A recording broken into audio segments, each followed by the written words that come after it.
파산이 신청권자는 채무자가 개인 파산의 경우는 대부분이죠. 근데 채권자, 종래에는 채권자의 신청이었죠.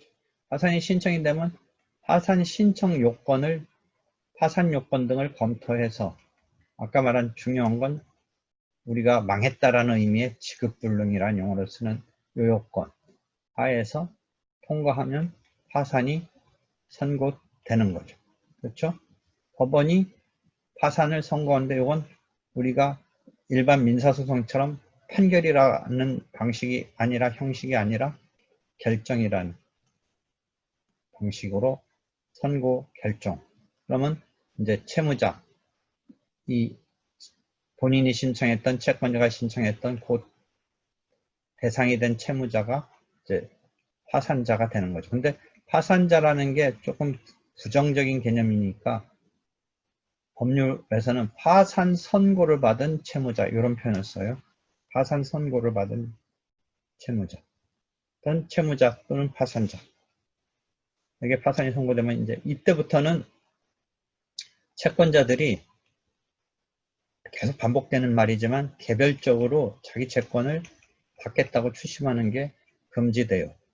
그러면 파산 신청을 하고 선고 결정이 내려지는 이 사이에서는 어떻게 하느냐?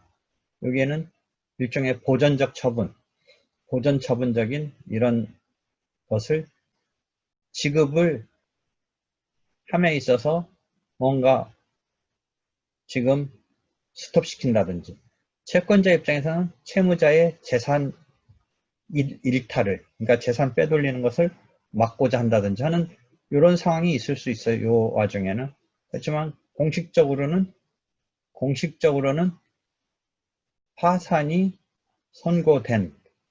선고된 때부터가 이제 공식적으로 이게 법원의 결정으로 어떤 절차적인 효력이 생기는 거죠. 신청만으로는 아직은 아닌 거죠.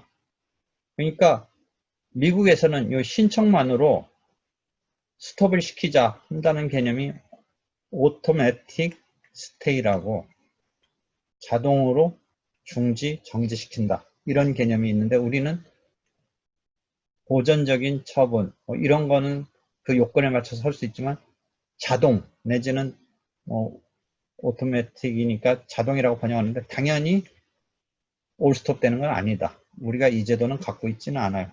다만 이제 책 보면 미국식의 그런 제도를 받아들여야 되는 거 아닌가, 뭐 이런 이야기가 어디서 조금 써놨냐면, 내가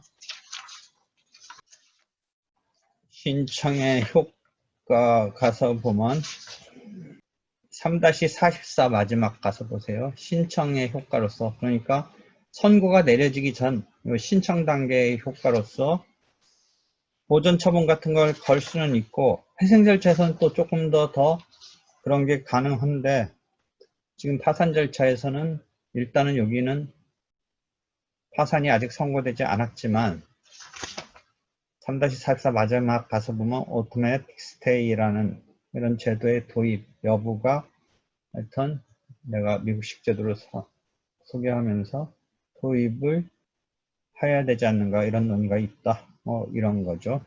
그래서 그런 거고, 다시 그 부분을 보고 돌아와서 여러분이 민사소송법의 그런 이제 개념 등, 또 집행법의 그런 개념 등이 이제 여기 와서도 곧잘 이제 등장을 하는데, 그것 중에 하나가 이제 이거죠. 파산 이제 신청을 하면 몇 번을 따져서 파산 선고를 하게 되는데, 이때 이제 파산 선고, 즉 파산 절차를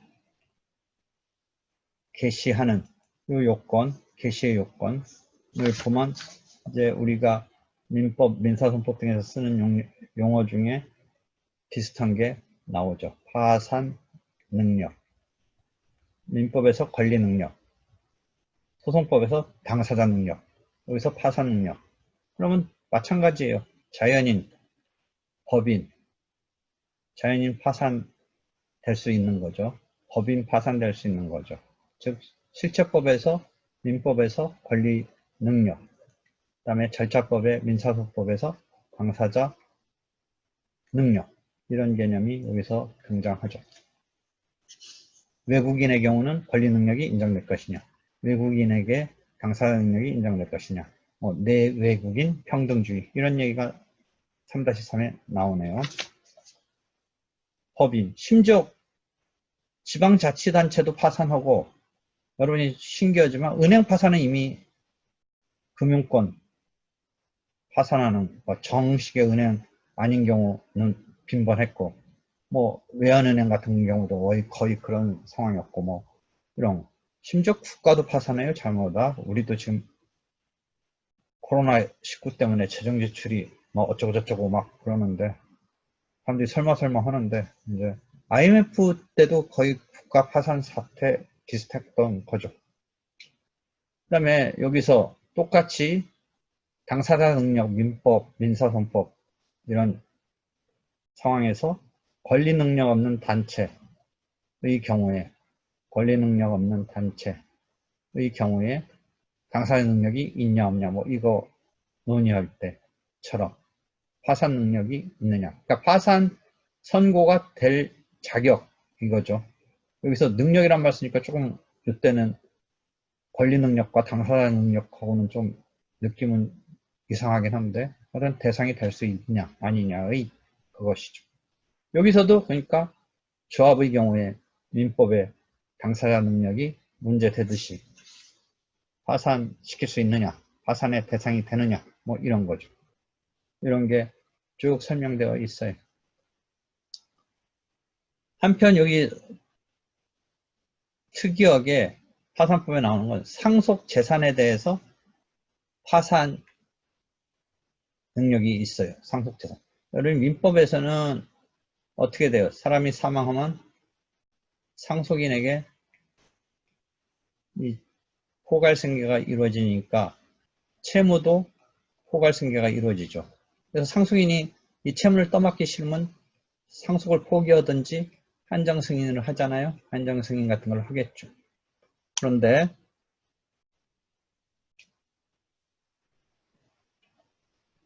파산에서는 아예 그 상속 한정승인 등 이에 이 상속재산을 별도로 해서 파산 상태에서의 처리를 인정하고 있어요. 그것을 상속재산에 대한 파산이라고 불러요.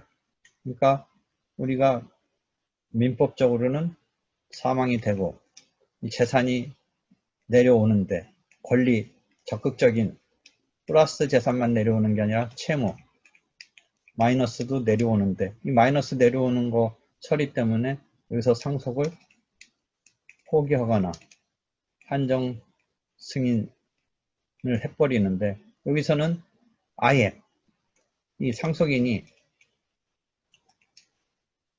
이 부분의 처리를 위해서 이 재산 속에서 이 재산에 대해서, 즉 아버지의 채권자와 그 아버지의 재산에 대해서 여기서 처리해라 라고 해서 상속인이 일단 여기다가 차단을 하면서 처리해요. 한정승인 비슷한 처리의 효과를 보겠죠. 상속인 입장에서는 자기 재산하고는 관계없이 처리되는 셈이 되니까. 그렇지만 한정승인은 그 나름의 목적이 있는 거고 파산은 또 나름의 목적이 있는데, 여기서는 이 재산에 대해서 채권자들이 여기서 절차를 밟아서 처리하는 이런 경우를 상정해서 상속 재산에 대한 파산이라는 도산법의 특유의 이런 제도가 있어요.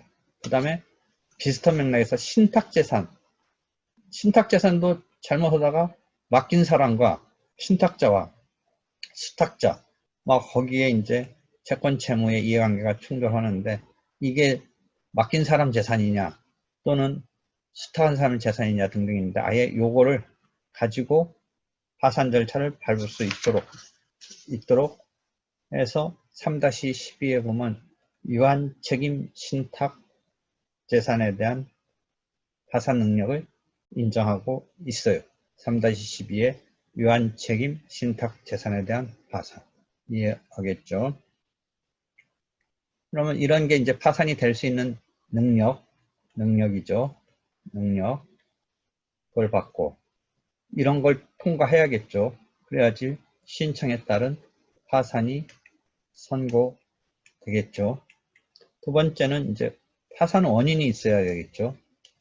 그것이 지급불능이라는 개념을 써요. 지급불능은 채무가 초과됐다는 개념은 조금 틀려요. 우리가 이제 망한다. 뭐 대충 이렇게 얘기하면 되는데 채무 초과는 이제 플러스 마이너스 재산을 따져보는데 지급불능은 당장은 마이너스 상태라도 이 채무자의 신용이나 노동력이나 지식이나 이런 것에 비춰서 계속적으로 이제 지급이 불가능하냐를 따지는 계속적인 개념이에요. 그러니까 어떤 시점에 단순히 빚이 마이너스가 초과하고 있다라는 채무 초과만을 염두에 두는 개념은 아니다. 그래서 지급불능은 3-14에 들어가서 개별적으로 설명을 해놨는데 채무 변제 능력이 결여됐다. 그러니까 당장은 못 갚더라도 노동력이 있다든지 신용이 있다든지 하여튼 능력이 있어서 당장은 그렇지만 결과적으로는 갚을 수 있다라고 한다면 지급불능이 아니라는 거죠. 그래서 채무 변제 능력이 결여. 그 다음에 3-16을 보면 계속적 결여여야 되죠. 그 다음에 3-17 보면 즉시 하여야 할 채무. 그 다음에 3-18 보면 일반적인 변제 불능. 그 다음에 3-19는 그게 객관적인 경제 상태여야 된다. 라는 것이죠.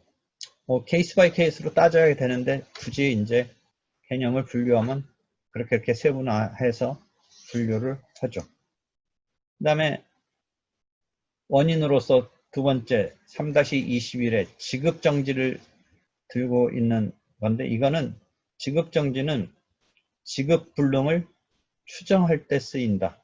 본인이 나 지금 못하겠다라고 하는 것은 지급불능이라는 것을 추정시킨다. 이럴 때 쓰이는 개념이죠. 즉 지급정지는 채무 변제 능력의 결여 때문에 즉시로 변제해야 할 채무를 일반적이며 계속적으로 변제할 수 없다는 취지를 그게 이제 지급불능의 요소가 되는 그런 취지를 명시적 또는 묵시적으로 외부에 표시해야 되죠. 속마음으로 갖고 있는 건 아니고 외부에 표시하는 채무자의 행위를 말하는 것인데 이는 지급불능으로 이제 추정이 되는데 외부로 표시하는 거니까 태업을 한다든지 그냥 태업 거기서 이렇게 가게에다가 붙이잖아요. 그러면 이제 그런 상황이다라고 외부에 표시했다고 보는 거죠. 만약 어음이 묻어났다. 어음이 묻어났다는 건 지급정지 했다라고 당했다랄까 했다라고 이렇게 되는 거죠. 그렇게 돼서 이거는 지급불능으로 추정한다 라는 거죠. 그다음에 3-22는 채무 초과도 파산의 원인인데 3-22를 보면 해산 전의 합명회사 및 합자회사를 제외한 법인에 대해서는 채무 초과가 지급불능과 함께 파산 원인이 된다라는 거죠. 상속재산의 경우는 그 부분 보면 상속재산은 이게 사람이 아니고 재산이니까 지급불능이라는 개념이 파산 이유가 되는 게 아니라 단순히 그 재산이니까 채무 초과가 상속재산에 대해서는 이때만이 파산 원인이라고 말하는 거죠. 채무 초과에서 아까 해산 전에 합명회사 및 합자회사를 제한 법인이라고 했을 때 주식회사 같은 물적회사는 채무 초과를 파산 원인으로 하고 있다. 근데 사원의 회사 채무에 대해서 책임을 지는 합명회사, 합자 해소에 대해서는 그러니까 해산 전 존립 중에는 여기서 또 연결돼서 사원도 회사의 채무에 대해서 책임을 지는 경우니까 그 경우에 대해서는 채무 초과를 파산 원인으로 하고 있지 않다라는 거죠. 306조 주면 그런 거죠. 그 다음에 상속재산의 경우는 좀 아까 설명했듯이 그 자체가 신용, 기술, 노력 뭐 이런 게 고려될 여지가 있는 게 아니고 재산이니까 지급불능이라는 것은 파산 원인이 아니고 채무 초과만이 파산 원인이 된다라는 거죠. 이걸 내가 그려놓은 게 어디 있을 거예요. 그 앞에 있네요. 3-13에 가서 보면 3-13에 가서 보면 도표로 그려놨으니까 이렇게 해서 한번 본문하고 표하고 연결시켜서 보면 되는데 아마 이게 무슨 시험에 있고 하면 이런 거 뭐 물어보고 그럴 것 같은데 시험이 아니니까 대충 그냥 망하는 상황을 상정해서 뭐 파산이 되겠구나 하는데 이제 실제는 그런 부분 갖고 따져야 되는 뭐 이런 상황도 있을 수 있죠. 이제 요건 파산 선고 요건에 있어서 따져야 될 때가 있는데 파산의 원인이 문제될 때가 있는데 지금은 이제 개괄적으로 이해를 하면 되죠. 그래서 쭉 파산 원인 여기 3-24를 보면 뭐가 하나 있냐면 파산 신청이 허용되지 않는 경우가 있어요. 이게 뭐냐면 절차에 있어서 우선되는 게 스타트를 프레쉬로 할 수 있는 이 취지가 센 게 회생 절차거든요. 회생 절차 속에서는 개인 회생 절차가 더 우선하고 그 다음 회생 절차, 일반 회생 절차. 개인 회생 절차가 개시가 돼서 결정이 돼서 개시됐다면 파산 신청을 아직 할 수는 없어요. 파산 신청하기 전에 회생 절차가 선행돼서 결정이 나왔으면 이것을 전제로 해서 파산 신청은 아직 할 수가 없어요. 이런 것 등이 일단 결정이 내려졌으니까 그 절차에 의해서 진행되는 것이 우선되는 거죠. 그러니까 절차에 뭐 이게 뭐 우위성 이런 걸 말하는 건 좀 웃기지만 우선성은 주어지고 있다는 거죠. 일단 거기에 맡겨야 되지 그거와 진행이 있는 상황에서 파산 신청하는 경우는 안 된다. 파산 신청이 허용되지 않는다. 이런 이야기죠.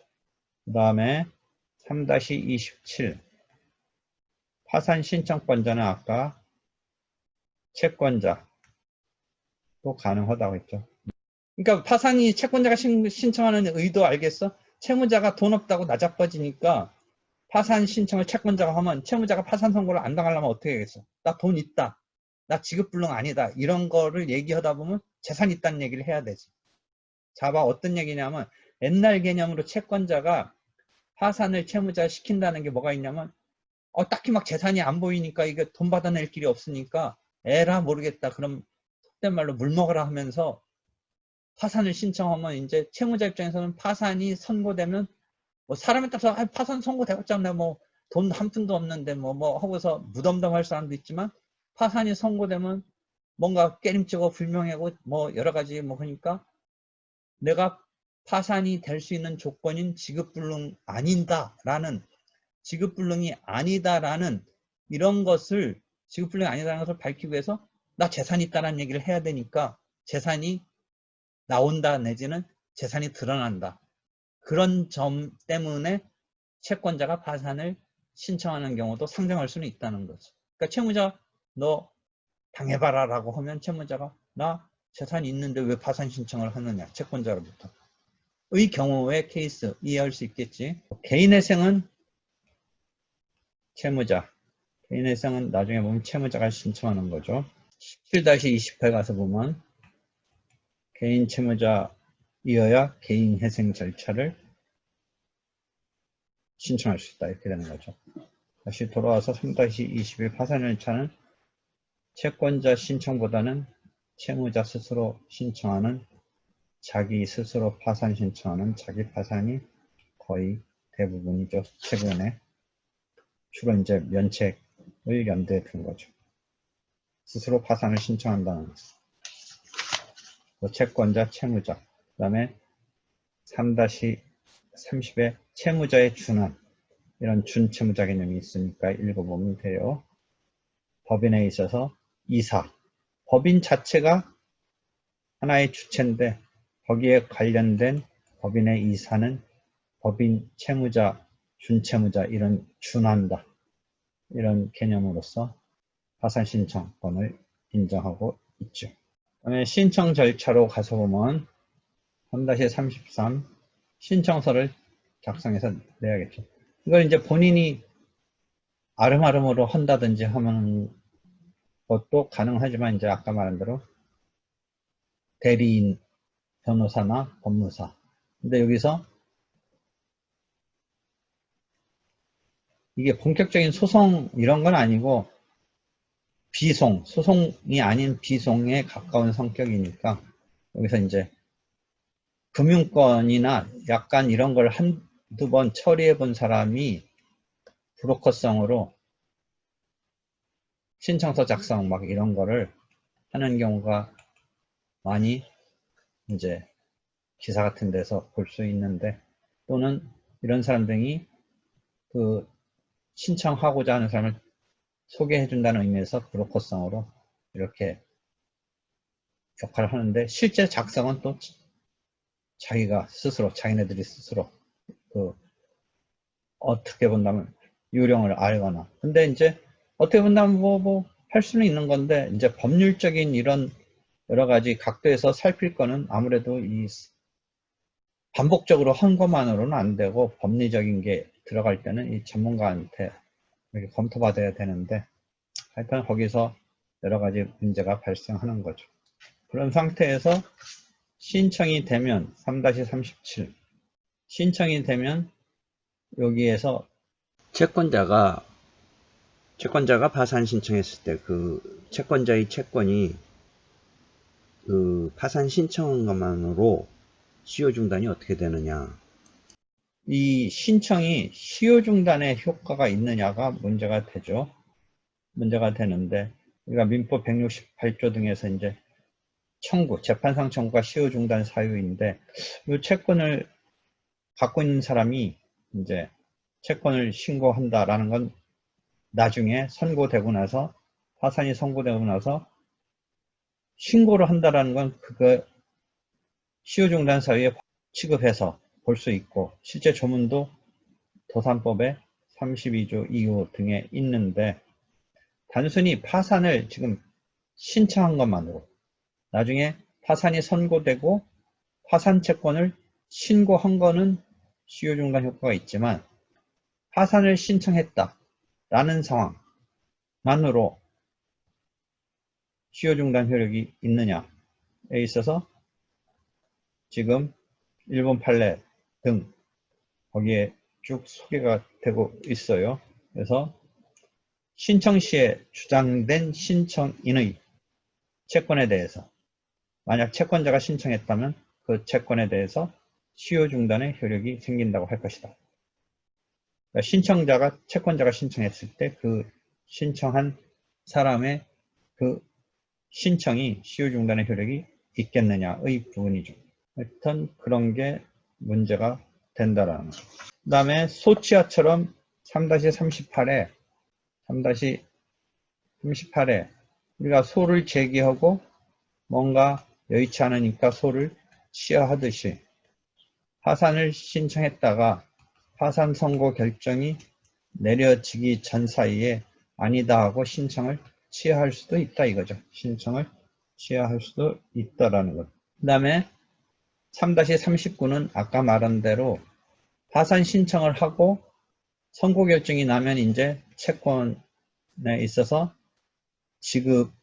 채무자 입장에서는 지급이 정지되고, 채권자 입장에서는 이제 개별적인 추심이 금지되는데, 신청과 선고 결정 사이에서의 상황이 혼전이라는 거죠. 왜냐면 보세요. 선고 결정 나면 이제 스톱되니까 신청할 즈음부터 낌새가 이상하니까 막 채권자들이 자기 채권 받으려고 아우성되는 이런 상황이니까, 그래서 아까 오토매틱 스테이까지 생각을 하고 있었는데, 여기서는 그냥 보전 처분적인 접근은 가능하지만 완벽한 이제 이 추심이 금지되고 지급이 정지되는 이런 상황은 선고 결정 시부터라는 거죠.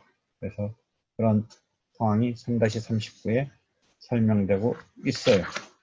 보전 처분이 여기에서 혼전 속에서 등장하는 개념일 수는 있는 거지만, 그 부분에 대해서 3-44에 표로 잘 정리해 놨으니까 읽으면서 이렇게 표고 본문을 읽으면서 확인해 보세요. 그렇게 한 다음에 이제 법원이 파산 신청에 대한 심리를 하겠죠. 심리를 해서 오케이 되면 파산 선고를, 아까 이건 결정으로 한다고 그랬죠. 파산이 선고되겠죠. 아니면 각하 내지는 기각, 이런 개념이 우리가 민사소송 배웠듯이 있을 수 있죠.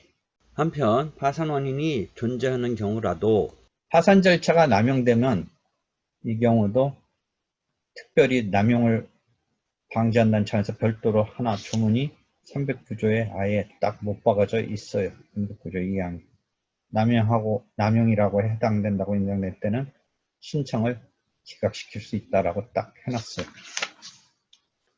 여기를 통과하면 이제 인용된다라는 의미가 파산이 선고되는 거죠. 파산이 선고되죠. 이 선고가 되는데, 특이하게 선고는 어떻다고 그랬죠? 저번 때 뭐 선고 이런 거 봤을 때 시간까지 딱 나오잖아요. 이 이해관계의 중요도 때문에. 보통 우리가 판결은 몇월 며칠까지만 나오는데, 몇월 며칠까지만 나오는데 여기는 시간까지 나오잖아요. 물론 선고에 대해서 결정에 대한 불복 마련되어 있죠. 불복 절차가 있죠. 3-55. 그러니까 따질 수는 있죠. 하여튼 이 파산 결정이 내려지면 3-56에 보면 파산 선고에 연월시까지 한다. 선고에 이런 얘기가 거기도 나오죠. 그 다음에 3-57에 파산 선고와 동시에 처분하는 게 중요한 게 파산관제인 선임한다는 거죠. 파산관제인이 선임된다는 거죠. 이렇게 해서 파산이 선고되면 이제 어떻게 되느냐. 그 효과가 여러분이 민법 등에서 보면 뭐 파산이 선고되면 회생 절차가 개시되면 뭐 후견인이 될 수 있다 없다 뭐 이런 걸 때 잠깐 보는데, 여러 가지 인적인 효과, 그다음에 재산적인 효과 등이 나오죠. 재산적 효과가 있으면 파산자, 채무자의 재산은 이제 관리처분권이 손을 떠나죠. 관리처분권이 누구에게 넘어가냐면 파산관제인에게 넘어가죠. 채무자의 손을 떠나죠. 그러니까 이게 소송에서까지 이르면 누가 소송을 하게 되냐? 관리처분권이라는 소송에서의 당사자 적격이라는 개념이 파산관제인에게 넘어가죠. 그래서 우리가 소송법에서 제3자의 소송 담당, 이런 때 파산관제인의 지위가 제3자의 소송 담당이다. 이런 거 배웠잖아요. 그래서 채무자의 자신의 재산의 관리처분권이 파산관제인에게 가는 거죠. 인적인 효과로서는 막 이제 자격 같은 게 제한돼요. 자격 같은 게 제한이 돼요. 여러분 이제 변호사, 파산이 선고되면 변호사 자격이 제한돼요. 물론 파산 선고 다음에 면책되면 그런 자격 제한이 복권은 되는데, 파산 선고만으로서는 예컨대 변호사 같은 자격이 제한이 돼요. 과거 의사도 의사 자격이 상실됐는데, 이 경우에 상실되는 것을 조금 제한해서 완화를 시킨 그런 게 어딘가 하나 있을 텐데, 과거에는 의사가 상실됐기 때문에 한번 소송이 붙었는데 3-70에 보면 각주에 보면, 각주 하나 보면 2000년 1월 12일 이전, 2000년이네요. 한참 전. 파산 선고를 받고 복권되지 않은 의사는 면허가 취소할 수 있다고 임의적 취소 사유였는데 2000년 1월 12일 의료법을 개정해서 필수적 취소 사유로 하였다라는 거죠. 그런데 이것에 대해서 어떤 의사가 소송을 해서 대법원 2001년 판결로 문제를 삼았죠. 그래서 다시 2007년에는 개정을 해서 파산 선고라고 해서 의사의 면허 여부와는 관련성이 없으니까 결격 사유에서 파산 선고를 받고 복권되지 아니한 자를 삭제하였다. 이제는 괜찮은 거죠. 그래서 결격 사유가 아니다. 뭐 이런 거죠. 과거에는 왜 그러냐면 나도 이런 걸 막 상담받고 했는데 의사가 어떤 경우 있었냐면 막 이렇게 막보증 쓴다고 해서 왜 의료기기 고가 들여대고 하다가 의사가 의원 병원이 잘 되면 다행인데 잘못되다가 막 보증 쓰고 의료기기 고가 들여놨다가 빵꾸 나고 그런 경우가 상당히 있었어요. 의사가 꼭 돈 잘 버는 건 아니니까.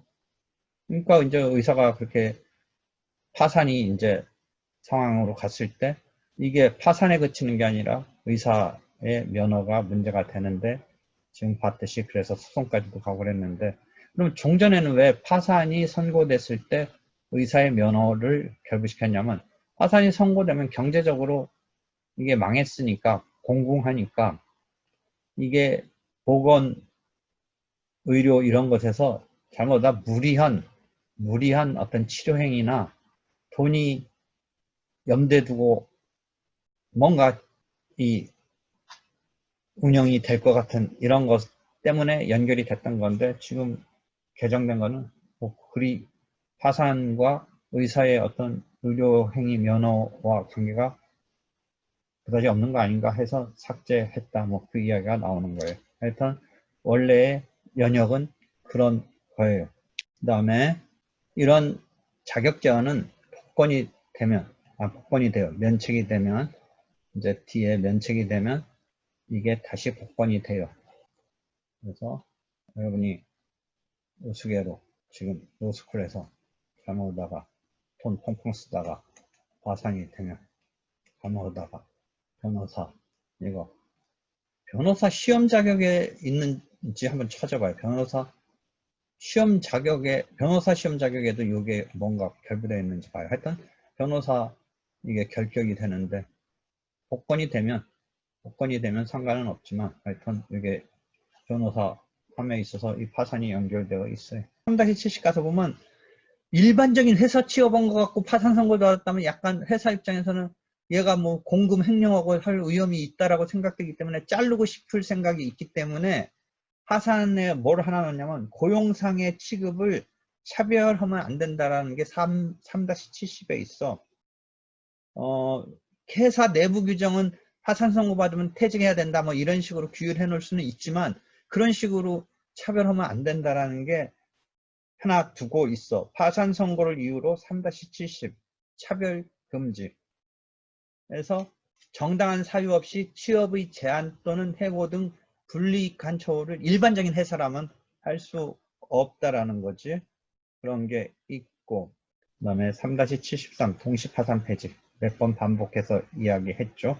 그럼 파산관계인 선임도 없이 파산 선고와 동시에 파산 절차가 폐지된다는 거죠. 그렇죠? 면책 여부만 이제 생각해 보면 되겠죠. 그 다음에 3-74는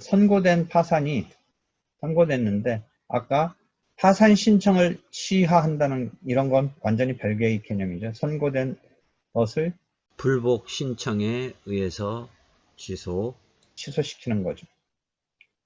여기서 결정을 내린 것에 대해서 불복이 돼서 취소되는 경우. 그럼 파산 선고됐던 게 소급적으로 소멸한다라는 거죠. 그 파산 선고됐던 즉 그 효과가 소급적으로 소멸된다는 거죠. 파산 취소가 됐으니까 신분상의 구속도 회복되고 공적 사적 자격은 상실하지 않았던 것이 된다. 뭐 이런 것이죠. 파산, 취소. 파산 결정이 내려진 것을 불복해서 취소시키는 것을 말한다. 라는 거죠. 여기까지가 지금 이제 제2장 역번호 지금 3에 대해서 설명을 쭉 개괄적으로 한 거예요. 그러니까 제2부에 들어가서 제2장. 그러니까 역번호는 제1부가 있고 해서 역번호 3이 붙어 있는 부분을 쭉 개괄적으로 봤어요.